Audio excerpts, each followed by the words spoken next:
Veterans Day was moved from November 11th, and as you know, it commemorates the armistice that ended the ceasefire that ended World War I. Veterans Day was moved to the second Monday of November, or the closest Monday, I think it was. And then there was even, the bill came very close, believe it or not, to changing the date of the 4th of July. What the heck? They didn't do that. They kept the 4th of July, the 4th of July. And actually, they also moved, 10 years later, Veterans Day was moved back. I think it was in 1978. Veterans Day was moved back to November 11th. But Memorial Day remains that, you know, that fourth Monday in May. And I think that really does encourage the idea that what Memorial Day really signifies is the beginning of summer, you know? And it's a really special 3-day weekend.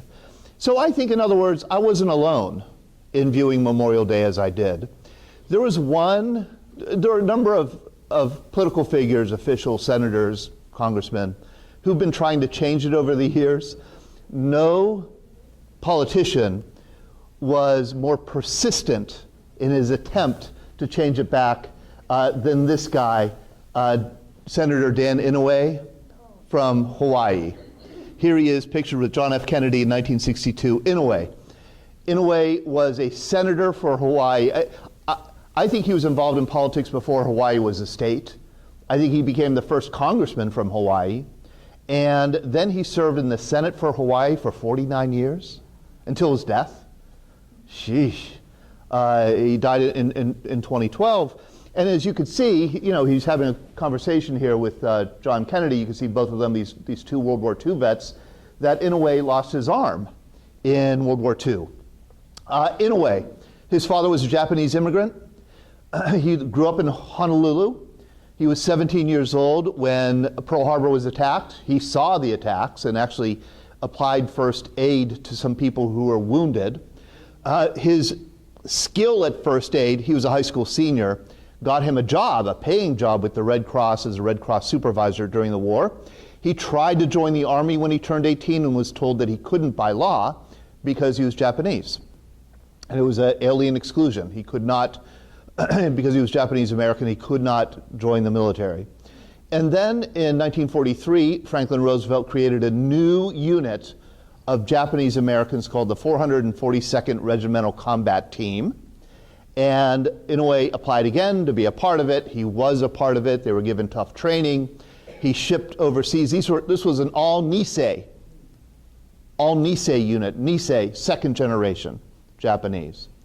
So everybody in this unit had parents who immigrated from Japan. Ships overseas in May 1944 to Italy, sees a lot of combat in Italy, lands in southern Italy in August 1944. Lands in southern France in August of 1944, fights in the Vosges Mountains.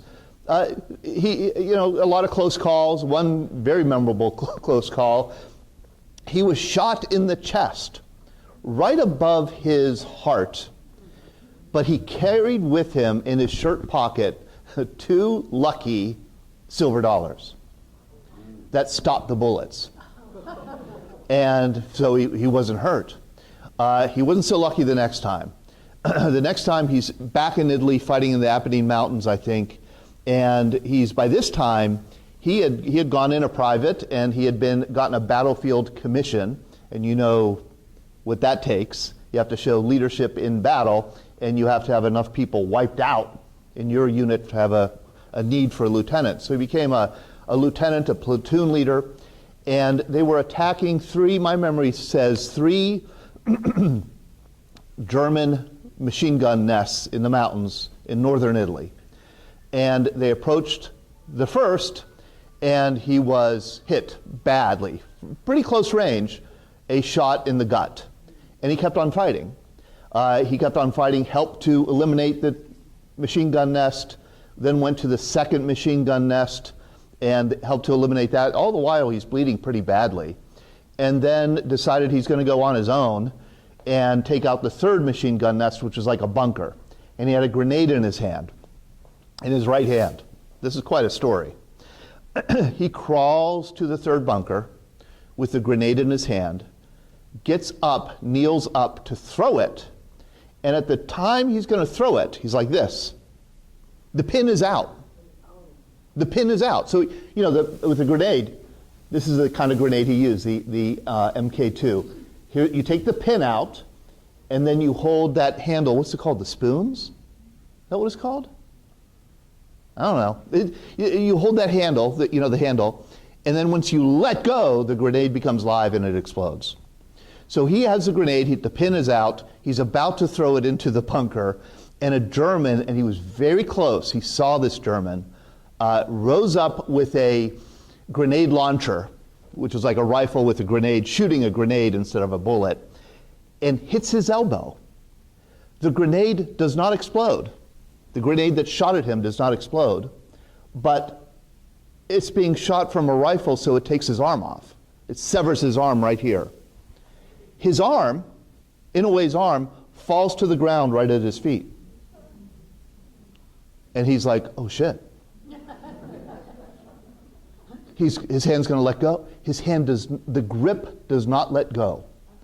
He would later learn about some kind of physiological thing that happens sometimes when you have an injury like that. His arm is completely severed and is still gripping the grenade. The men from his platoon try to come and save him. He turns around and says, stop, there's a live grenade here. Don't come here. And he very carefully, with his left hand, pulls the grenade out of his own hand. Yeah, carefully. He sees that same German loading a rifle just to shoot him, and gets the grenade, throws it in, and kills that German. Then, he has another grenade left. He goes closer, about 10 yards away, throws in another grenade, kills the other German. At that point, he's also shot in the leg, so he's done. He's out. He would later have his whole arm removed without anesthesia because they'd given him too much morphine and they were afraid his heart rate would go too low. It's a whole story. So yeah, it's really remarkable. And here's a great, now this is an interesting picture. Here he is recovering in 1945. And a biography of Bob Dole claims that this is Bob Dole next to him. I don't think it is. I don't think any of these guys is Bob Dole. He got to know Bob. Bob Dole was probably in that room, but I don't think he's in the picture. He just doesn't look enough like him for me to be convinced it's Bob Dole. The Department of Defense at one point said that it was Bob Dole in this picture with them. They did get to know each other. They were friends at this hospital that they stayed at. As you know, Bob Dole also had a severe right arm injury. But this is what Inouye said. Every Congress from 1987 to 2012, he submitted a bill to restore Memorial Day back to May 30th. And every Congress, it was defeated. So my rant is, my soapbox is, let's restore Memorial Day to May 30th. The way he put it is, we have lost sight of the significance of this day to our nation. Instead of using Memorial Day as a time to honor and reflect on the sacrifices made by Americans in combat, many Americans use the day as a celebration of the beginning of summer. And I think that's accurate. Memorial Day, the history is kind of shrouded in some mystery. It is, like I said, a uniquely American holiday that emerged after the Civil War, immediately after the Civil War, spontaneously, with women around the country coming out largely in May, but as early as April, to decorate the graves of fallen service members in the Civil War. And it was a women's thing. Nothing official. These were mothers of the fallen, sisters of the fallen, daughters of the fallen, coming out as early as 1866, even during the war, to decorate these graves, Decoration Day. And it was only then in 1868, that we'll talk about, that it was made official. Now, where this happened first is a matter of enormous debate. There are probably a dozen towns in this country who claim to be the birthplace of Decoration Day. There's this Kingston, Georgia. Our own Boalsburg, PA, claims to be the birthplace. In 1966, President Lyndon Johnson declared Waterloo, New York, as the official birthplace of Decoration Day, and nobody paid any attention. So the debate still goes on. I have a candidate for the birthplace of Decoration Day, the real birthplace of Decoration Day that I'm going to make, an argument that I'm going to make, and that would be Columbus, Mississippi, but I'll talk about that in a little bit. But what happened was this spontaneous thing that was happening around the country, independently, north and south, was eventually embraced and blessed by the Grand Army of the Republic. Specifically, this man, General John Logan, who was the commander of the Grand Army of the Republic. The all-important Grand Army of the Republic. The Grand Army of the Republic, our first veterans organization, but more importantly, our first modern lobbying group. It was immensely powerful. It controlled American politics, and that's not an exaggeration. Controlled our politics as a nation for decades. 5 of its members became US presidents. They could make or break careers. And I want to talk a little bit about the significance of the Grand Army of the Republic. So, when the Grand Army of the Republic said that something was true, it became law. And what he said, with his famous General Order Number 11, the 30th day of May, 1868, is designated for the purpose of strewing with flowers or otherwise decorating graves of comrades who died in the defense of their country during the late rebellion, and whose bodies now lie in almost every city, village, and hamlet churchyard in the land.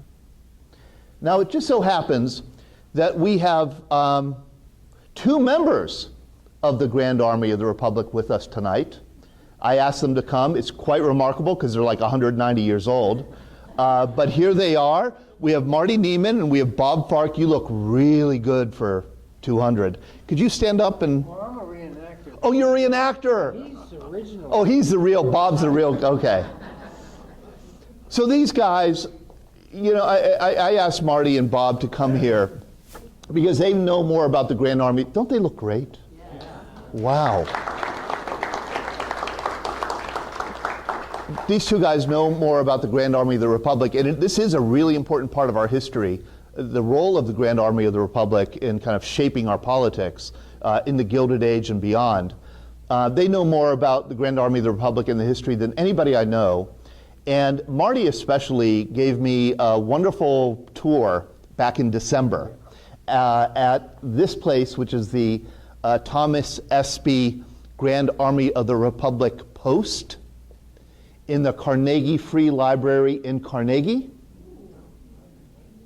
I want Marty to tell us, my understanding of this post from what you told me is that this is like pretty much exactly the way it was left in what, 1934? 1939. 38. When the last Civil War veteran died, and they closed the doors, and they kept them closed until when? Well, at least 50 years, even a lot of members of Carnegie, some knew there was a GAR post there, and some still today don't know it's there. Yeah. And it was sort of like an extra room they used for storage, and they didn't know what to do with it because it closed in 1939, and it is the most intact GAR post in the country out of about 8,000. It's the original artifacts in the original room because that's the only place that established itself, in this case it was a library, so that when the last member passed away, the building, whether they owned it or rented it, GAR posts, whether they owned it or rented it, it's got, nobody's paying taxes, nobody's doing maintenance. It gets repurposed, the physical building does. And they didn't continue with, they would not pass down to their sons, who became the Sons of Union Veterans. they would not hand the organization over to them. They said, It dies with us. the kids don't understand what we went through. Right. And so in most cases, almost every case, the building was repurposed. But the library, Andrew Carnegie Free Library in Carnegie, offered them a sweetheart deal. They said, you could have the room rent-free, but all the artifacts that you bring in the room must remain, and we promise to maintain the room as a memorial to the GAR. Wow. And that was 1939, but what happens 2 years later? That's World War II. People are collecting scrap, people are going into service, women are taking men's Yeah. production line. Promises made, promises sort of like forgotten.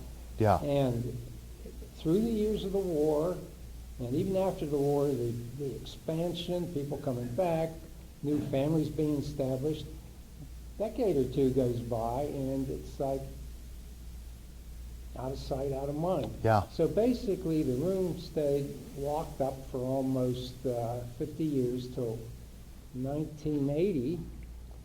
So that's about 1940 to 1980. So that's 40, Yeah. 40 years. And somebody from the outside, it was a Civil War reenactor, and answering an ad in the newspaper for a cavalry saber for sale in Carnegie. He buys the cavalry saber, and like to show American pickers, he asks, does anybody, do you know of anybody that has any Civil War related stuff Yeah. that might be for sale? And he's told that, the library has a room up there. It's Yeah. has Civil War relics in there. So he goes up to the library and speaks to the librarian and says, you have a Civil War room here? He said, yeah. And they let him see See it. it. Opened the door, let him see it. He looks around and he says, you have unexploded artillery shells on this. She calls the bomb squad.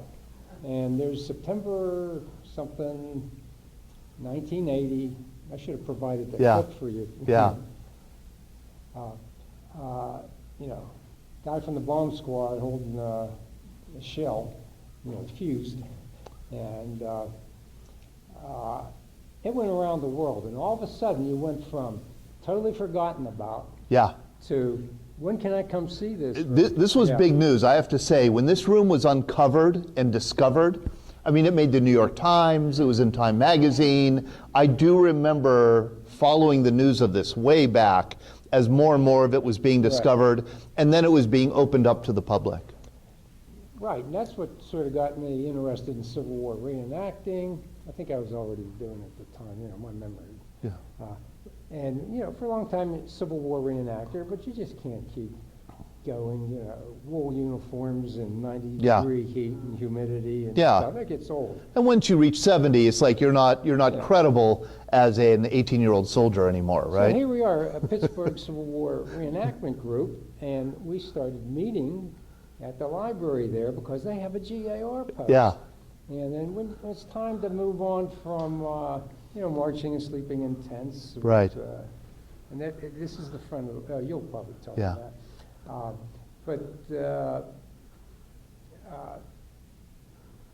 You decided to start doing like, Well, we just started to do a GAR impression. right, Because now you don't have to carry a 9-pound rifle. Yeah. You could, Yeah. And the beauty is the knees get worse and you lose your hearing and Yeah. you start to limp. Yeah. Your impression just gets better. That's right, you become more authentic. So this is the post, these are the posts gathered around, I assume maybe for Decoration Day. It is. That's taken May 4th, 1904. It's a veterans, and most of the people in the group there are the ESPY post veterans. And if you see some people with white vests on the bottom right, they're the Garfield Post veterans from the West End. And they're like sister units. And they would go to Chartier Cemetery for Memorial Day or Decoration Day Right. back then. Right. Services. And then afterwards, they'd walk back to the library here. And on the second floor is like a ballroom. And that was the biggest room around, and they'd have Right. Decoration Right. Memorial Day lunch. And that's when one of the members looked into the room, and if you take a look at very top left corner, you can see a reflection of a couple windows. That's where the post is in the room. It's a small post.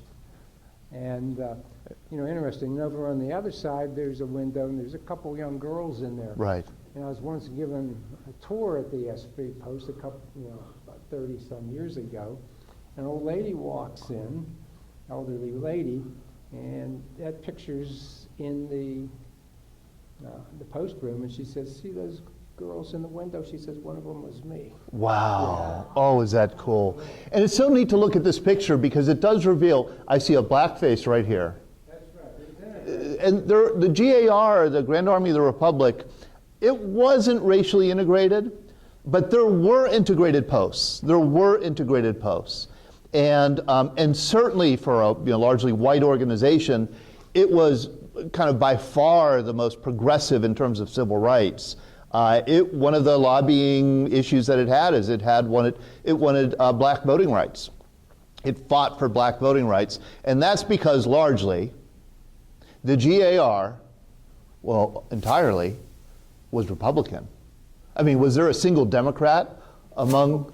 Probably a few. Every organization, there's some, back then there's a mixture. Yeah. And, it was the party of Lincoln, the Union. Yeah, oh yeah, absolutely. So there's that. And the Republican Party was very much the progressive party in the country at the time. The Democratic Party was the party of the Confederacy, the party of the rebellion. Yeah. It represented more agricultural interests. Yeah, but nonetheless, the majority seemed to be Republican, so the joke was GAR stood for not Grand Army of the Republic, but generally all Republicans. And then, it got to be contentious in a certain time because it was really into politics. Really into politics. And it was almost like today, if climate gets to be too political, you split in half. Yeah. And so they took a hit on membership. They did. Until they just started becoming neutral, but not so dogmatic. That's right. Yeah, they did take a hit, and they were kind of reborn in the 1880s. And at its peak, they had like 500,000 members, and they all voted. And 8,000 different chapters. They would have an annual, they called it encampment, right? Yeah, encampment. Where people would come from all over the country. I'm sure drew a lot of drinking. And here's the one from Chicago in 1900. There was also this, I noticed both of you have a version of this, right? He has the badge. You have the badge. What is that badge? Well, everybody that was in the GAR purchased one of these. They all got them from Philadelphia. Philadelphia was the headquarters for the most part of the GAR. And they had it all set up just like a lot of people do today. You can buy all kinds of good stuff. Right. By mail. Right. And if you go into the SB Post, you'll see a very large one on the wall, which they also purchased to decorate the Memorial Hall. Yeah. But this is the actual one that was used by each individual. So that was a membership badge. Membership badge, It's a okay. membership badge, and there's, you had to wear, part of the uniform is a lapel pin, fraternity, charity, and loyalty, and you look at the star on there, the drop, and you see fraternity, charity, it's shaking hands, fraternity. Right. Child kneeling, it's hard to see, that's charity. Charity. And Lady Liberty, standing. Okay. And fraternity is, Yeah. male organization. Right. Fraternity, sorority. Yeah. Charities to take care of the widow. It was established to take care of the widow, the orphan, and the disabled American veteran. Right. War veteran. And liberty is patriotism, so they're very patriotic. Right. There's hours you can talk about it. You were, to be eligible to be a Grand Army of the Republic member, you simply had to have served in the Union Army, Navy, or Marines? Army, Navy,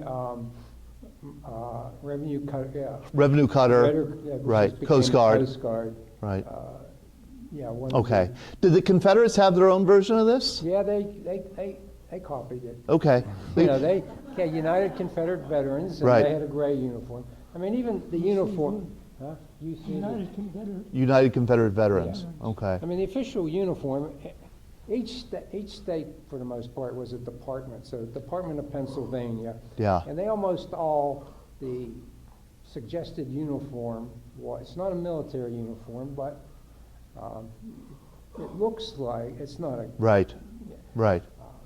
But a dark blue coat, matching vest and pants, white shirt, black tie, coat and vest affixed with gilt GAR buttons. These are original buttons. I guess you could come up and see afterwards. Yeah. In the 1800s. Go on eBay. You could buy all you want. Right. Because there was a lot of them. And some of the members that were very poor. I mean, you could order a uniform out of a catalog, or you could simply wear a blue suit, Right. and put the gilt buttons on there. Right. And the badge is actually it's an alloy of brass and captured Confederate cannon. Oh, really? Yeah. But Huh. they put that little Yeah. bit. Now, I can't say how much because Right. a little has to go a long way. Right, right. Probably a very small amount, but it's the thought that counts. Yeah, right.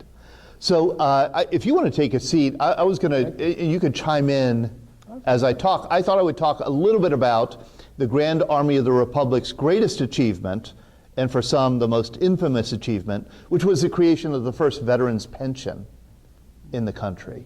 Yeah, one thing about also the uniform, but the white vest, Pennsylvania had, because some states had their own rules. Pennsylvania says you must wear a white vest if you're marching in a national parade, if you're representing the state of Pennsylvania, or if you're marching in a Pennsylvania parade. Okay, And otherwise, you can wear your dark blue vest. okay, Now, Smoky Pittsburgh, anybody wears white. That's why they Yeah. had detachable collars. Right. What started white in the morning didn't turn out to be white in the afternoon. right, right. So it was very tough to, Right. in Pennsylvania. But you said national encampments, there was 2 in Pittsburgh. 2 in Pittsburgh, Yeah. really? 1894 and 1939. 1939, they held it at Soldiers and Sailors. And Soldiers and Sailors, the Soldiers and Sailors Memorial Hall and Museum was built as a Grand Army of the Republic post. That's why it was built. And the curator there, Mike Krause, he's the one that bought that cavalry saber in 1980 and discovered the post. He was a Civil War reenactor. Yes. And then, And he's a great, Michael Krause is just a Yeah. real expert. Thank you, guys. Sure. This is great.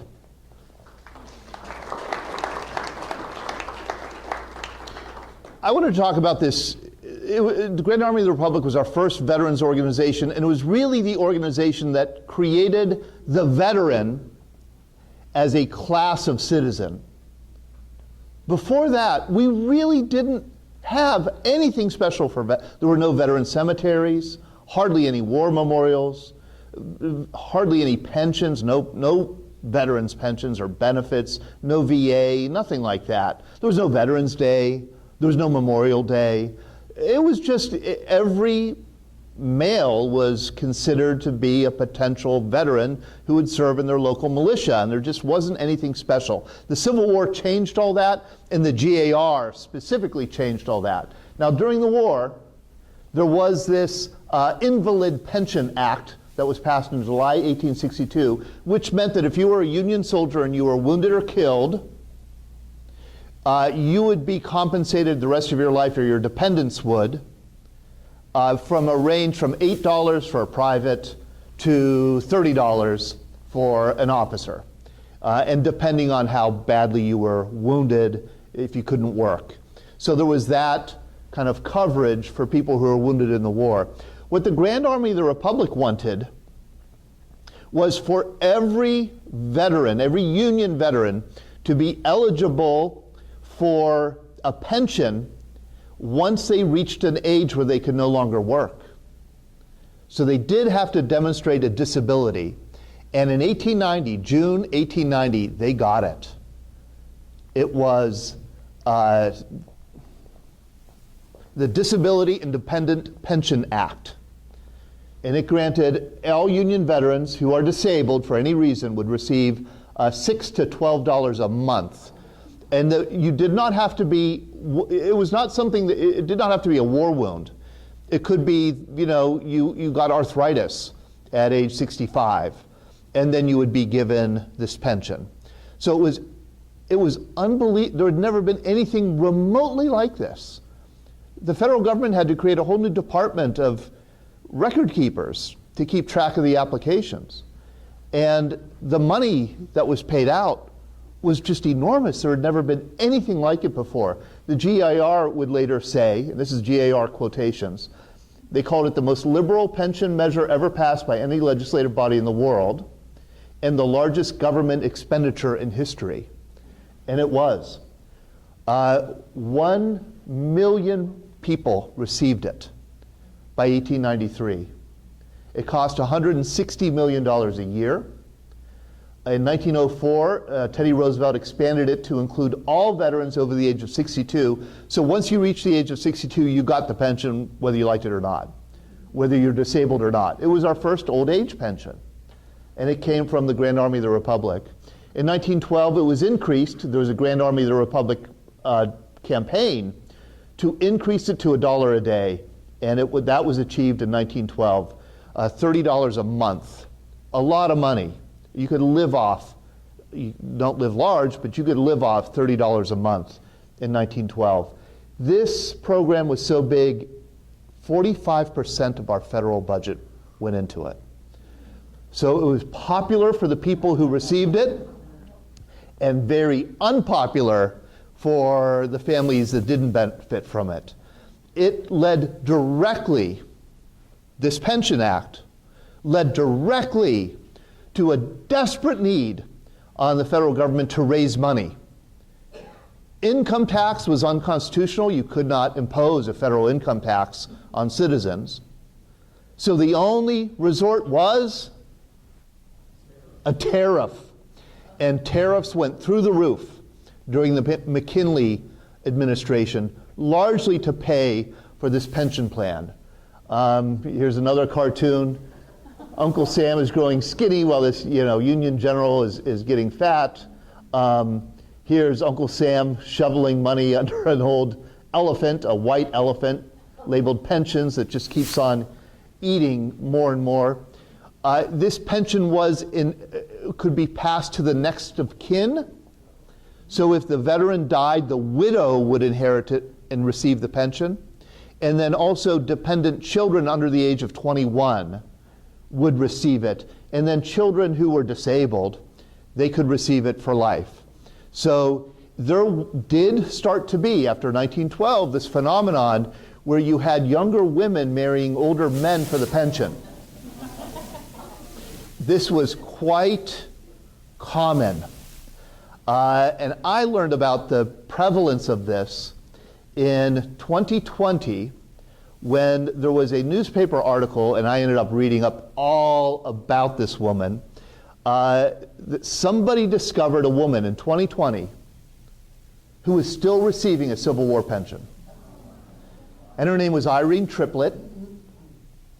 And she was the daughter of this man here, who was he's kind of a shady, his name was Mose Triplett. He's kind of a shady character. He was a Confederate in North Carolina. He was a member of the 53rd North Carolina Infantry. And then it gets a little strange. He goes into a hospital. There's no record why he goes into the hospital. But he goes into the hospital when his 53rd Infantry unit goes into battle. Then he gets out of the hospital and he gets reassigned to the 26th North Carolina Infantry. And just as they're marching to Gettysburg to fight in the Battle of Gettysburg, Mose Triplett deserts. Yes, his unit, 723 members of his 800-member unit are killed. 723 out of 800. Man, did he make a good decision to desert. He's roaming the countryside. He joins a band of pro-Union raiders. they're pirates, they're thieves. And all they do is they steal supplies from Confederates, and they use them, and then anything they don't use, they hand to pro-Union families. They give themselves a name. They're called the Kirk's Raiders. And he ends the war kind of, doing these raids in the Carolinas, border state, for the Kirk's Raiders. That time, he applies for a Union pension under that service that he did with Kirk's Raiders, and he gets the pension. He has a wife who is this woman, I believe. I'm not sure, though. The wife dies, he remarries, and at age 83, he has Irene. Yeah, good for him. And apparently, Moe's people called, he still lived in Western Carolina, very remote place. He was not well liked by his neighbors. He had a bad habit of shooting at people when they came, proposed to the house, and they called him a traitor and all kinds of stuff. He didn't have a good reputation. But he had Irene. Irene was born with mental and physical disabilities. And so when Mose died in the 1938 or so, actually Mose died returning. Here's what Mose did. This is coming back to me. Mose claimed that he fought at Gettysburg and survived. So he won like an all expenses paid trip to Gettysburg by train. He goes to the reunion, and this is karma, comes home and dies on the train back home. And so his widow inherits the pension. She then dies, and Irene, being disabled, lives off the pension, $73.13 a month for the rest of her life. She finally died in 2020. She was the last person in the U.S. still living on this Grand Army of the Republic pension. She wasn't the last person entitled to the pension. The last person entitled to the pension was this woman, Helen Viola Jackson. Helen Viola Jackson. She was 17 years old in Missouri, in the 1930s, taking care of this man who was 93, James Bolin. She just did it after school. She would go and take care of him. He said, "You take care of me so well." He's 93, she's 17. "I don't have any money to pay you, but what I could do is marry you." This is in 1936. Yeah, 93 and 17. That's worse than Bill Belichick. They get married. They're married for 3 years. He dies. She should inherit the pension, which again, $73.13 a month. She's almost going to take it. She's 20 years old at the time. And Bolin's daughters say, if you take that pension, we will ruin your reputation. We'll spread horrible, gossip about you. So not only did she not take the pension, she never told anybody that she married him. She never remarried. And she was preparing her funeral arrangements in 2018, I think. And she was meeting with her minister, and she said, "I got to confess something. I've been carrying this around. I was married once, and I'd never tell anybody." And told him the whole story. And the minister said, "This is historically significant. You're the last Civil War widow left in America. And you should be proud of this. This is, So she ended up going public about it and would be honored, and she died in 2020. Okay. So anything to add about the GAR, the Grand Army of the Republic? Any questions about this? I told you this is miscellaneous. I have 15 minutes. Let me give you my pitch for Columbus, Mississippi being the birthplace of Memorial Day. It was an accident of geography. Columbus, Mississippi, located, I think, 100 miles south of this place called Pittsburgh Landing, Tennessee, where there was a battle on April 6th and 7th, 1862, it was also called the Battle of Shiloh. 1862, an early battle. You know, war is one of these things where I think when the wars start, nobody knows what they're doing. Tons of mistakes are made, and you learn lessons the hard way by seeing a lot of people being killed. Man, that's the Battle of Shiloh. This is a battle where you had, I think, 44,000 Confederate soldiers led by this guy, Albert Sidney Johnston, doing battle with 49,000 Union soldiers led by Ulysses S. Grant. On the morning of April 6, 1862, the 49,000 soldiers of U.S. Grant they're waking up. Dawn is starting. They're putting pots of coffee on the fire. They're bathing. They're washing their faces. No guards. No lookouts. There's no entrenchments. There's no preparation for what is to come. The Confederates come by. They have some scouts. They see that Grant's army is completely unprepared, and they strike. And if the Confederates had any idea what they were doing, they would have killed all of them right there that morning. But the Confederates were so confused. One of their big problems is they had uniforms that were tailored. Many of them did, especially a unit from Louisiana, had uniforms that were designed by a tailor that mimicked the Union blue. And so the Confederates shot at them, and they shot back. In fact, Albert Sidney Johnston was killed by friendly fire that day. So this was a real debacle, and the Confederates' failure that first morning allowed Grant, who did a wonderful job the second day, getting his men together and then kind of routing the Confederates the following day, which was wonderful because it did clear the way to Mississippi. So this was a big victory for the Union Army, but it was a bloody one. And when Americans started reading about what had happened at Shiloh, the story was not the victory, the story was the carnage. Americans had never, ever seen casualties like this from a single battle. This is a 2-day battle, and you had 13,000 killed and wounded on one side, 10,000 killed and wounded on the other. This was just, and this is in a town of a few hundred people. They didn't have they didn't have graves registration. They didn't have medics on the field to take care of people. They didn't know what to do with the bodies. They didn't know what to do with the wounded. Here's a dispatch that is so grim. The great force here during the last few days has been resolved into an army of sextons, and from morning to night, spades are busy scooping resting places in the mud for the 5,000 dead. Foe and friend are buried side by side, and Pittsburgh, within a vicinity of 5 miles around, has been turned into a vast graveyard.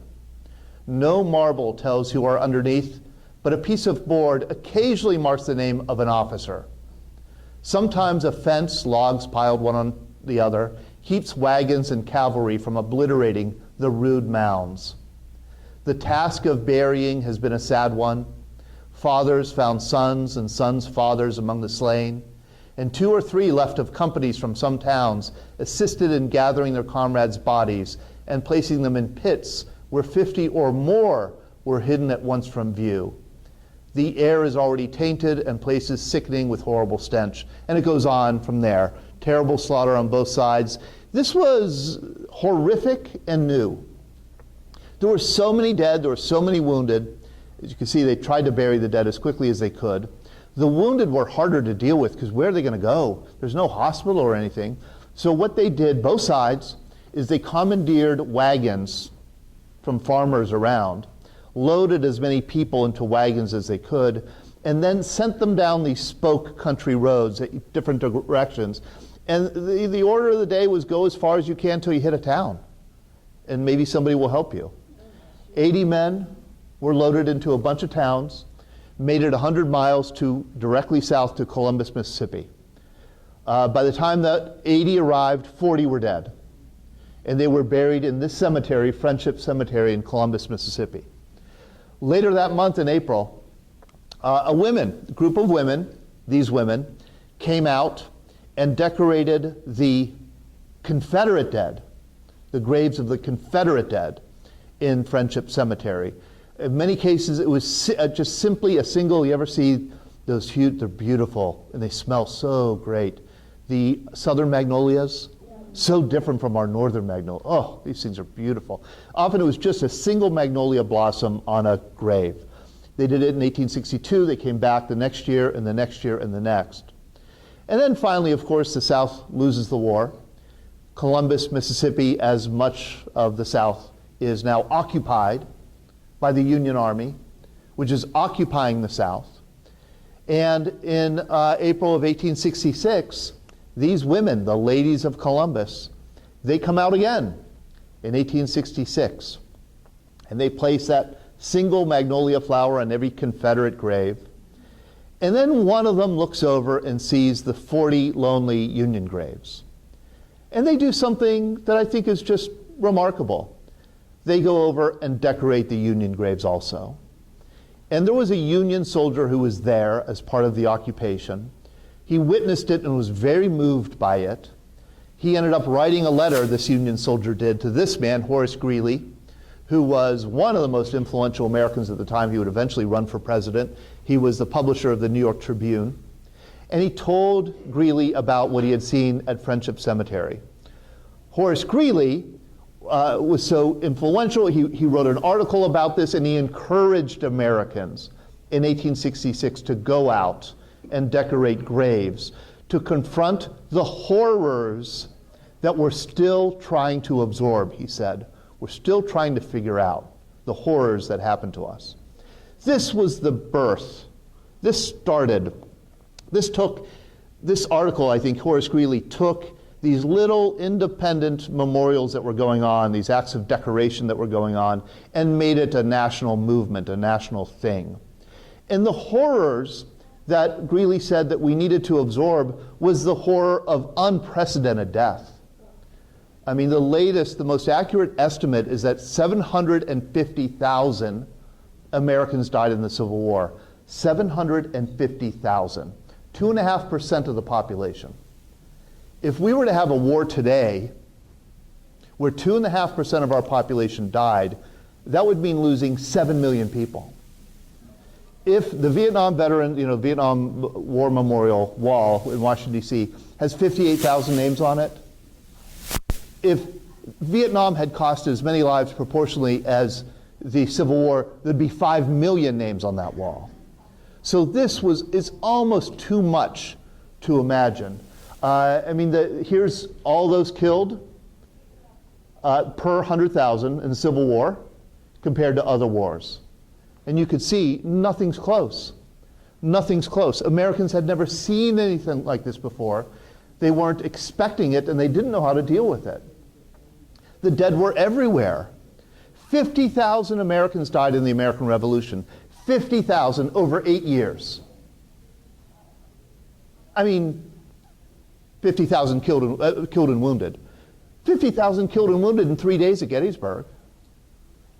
These are huge armies fighting in small battlefields with powerful weapons. The casualty rates were just off the charts. No time, I don't believe, during the American Revolution was the Continental Army any larger than 30,000 people. The Union Army was 2 million people, and the Confederate Army was 1 million people. 3/4 of all white men over the age of 21 served in the Confederate Army. 3/4. It was just, the armies were gigantic, and the battles were huge, and there was no preparation for it. There were no dog tags. One of the big problems of the Civil War is you didn't know who the dead were. There was no identification. It didn't take long after Shiloh for some soldiers to order their own identification tags that would be sewn into their jackets. Often they were worn coins, and they'd have somebody stamp in a name and sew it into their jackets so that they would be able to be identified.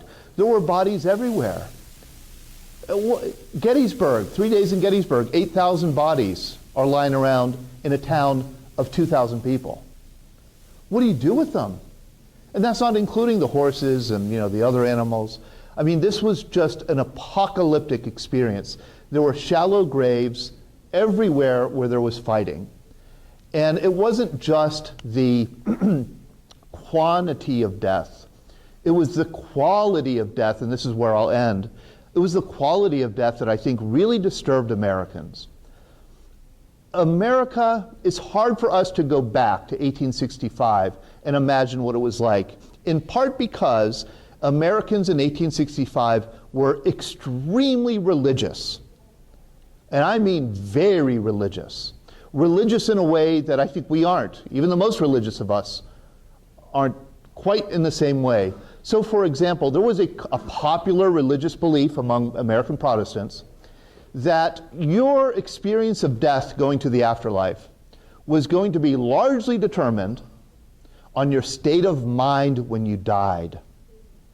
If you were in a bad state of mind, man, it was going to take a longer time for you to get to heaven.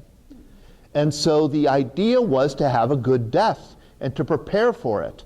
And in Sunday school, teachers would teach 5-year-olds to prepare their last words.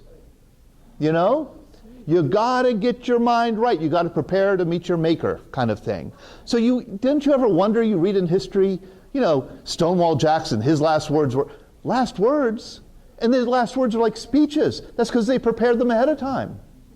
They wrote them out. They memorized them. And this was part of the practice of preparing for your death. So the idea was you comforted a person as they were dying, not to relieve their pain, but you wanted to convince the person who was dying it's okay to let go. You're going to heaven. You're going to this next stage of this wonderful experience. You're going to meet our Creator. Just kind of saying your goodbyes and allowing people to go. That was the ideal. These men did not suffer that good death. They died anonymously, alone, miles from home, forgotten. And there was a great sense in this country that we had committed a great crime against our young people, that we had sent them in the battle to die in huge numbers, and these young people were not prepared for it. So I think Memorial Day, Decoration Day was just the beginning of this attempt to